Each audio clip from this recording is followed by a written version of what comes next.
Good morning students, Radhe Radhe. आज का हमारा टॉपिक है डाइजेस्टिव सिस्टम। इसमें हम डाइजेस्टिव सिस्टम के बारे में पढ़ेंगे।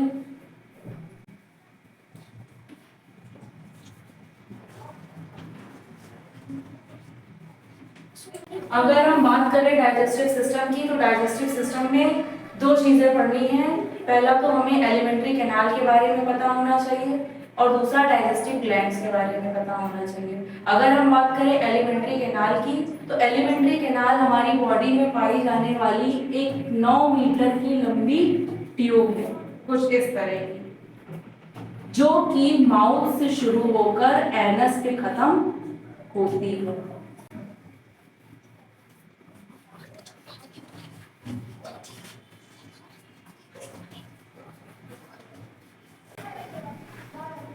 एलिमेंट्री कैनाल की स्टार्टिंग होती है माउथ से और एंडिंग होती है एनस में। ये डायग्राम मैंने बनाया है एलिमेंट्री कैनाल का, डाइजेस्टिव सिस्टम में एलिमेंट्री कैनाल। एलिमेंट्री कैनाल जिसे हम गैस्ट्रोइंटेस्टाइनल ट्रैक्ट के नाम से भी जानते हैं।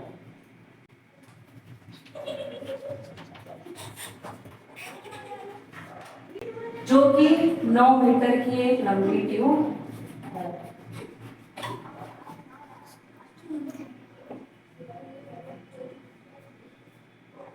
इसकी स्टार्टिंग होती है ईसोफेगस। अगर हम बात करें ईसोफेगस की, तो ईसोफेगस यानी कि फूड पाइप।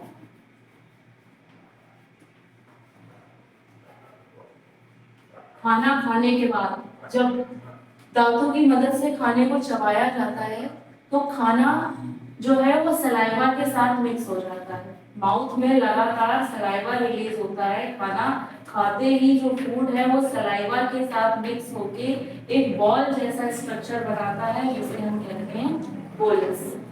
वो बोलस बनने के बाद माउथ से स्टमक तक पहुंचाने का काम, फूड को बोलस के फॉर्म में माउथ से स्टमक तक पहुंचाने का काम ईसोफेगस का होता है।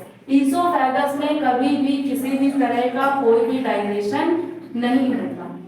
ये स्टार पॉइंट है कि ईसोफेगस में कभी भी किसी भी तरह का डाइजेशन नहीं होता। ये सिर्फ एक पाथवे है जो माउथ से स्टमक तक एक रास्ता प्रोवाइड करता है, जिसके थ्रू खाना, खाया हुआ खाना जो कि सलाइवा के साथ मिक्स होके बोलस बना चुका है, वो स्टमक में पहुंच जाए। स्टमक के अंदर कई सारे गैस्ट्रिक जूस रिलीज होते हैं। कई सारे गैस्ट्रिक जूस रिलीज होने के साथ साथ इसमें HCl भी रिलीज होता है। गैस्ट्रिक जूस और HCl। अगर बोलस में किसी भी तरह का कोई भी बैक्टीरिया प्रेजेंट है, अगर किसी भी बैक्टीरिया ने एंट्री ले ली है, तो जो HCl है वो इन बैक्टीरिया को किल करने का काम करता है। इसके अलावा जो इसमें इसकी दीवारों पर स्टमक में म्यूकस भी पाया जाता है, जो कि स्टमक की वॉल को प्रोटेक्शन प्रोवाइड करता है। HCl से स्टमक की वॉल को प्रोटेक्ट करके रखता है। अब जैसे ही फूड यानी बोलस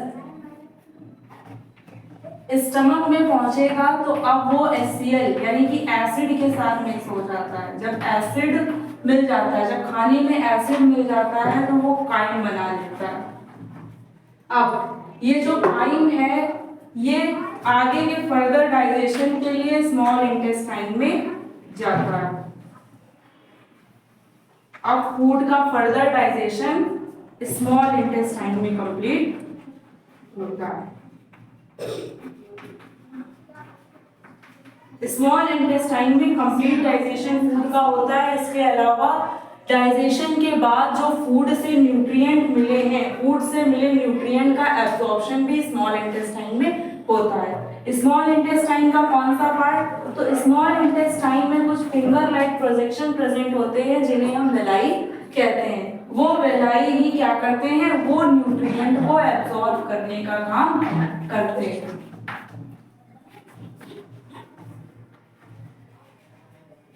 अब फूड के फर्दर डाइजेशन के लिए कंप्लीट डाइजेशन इंटेस्टाइन में हो चुका है, स्मॉल इंटेस्टाइन में। अब आगे के डाइजेशन के लिए वो लार्ज इंटेस्टाइन में जाएगा।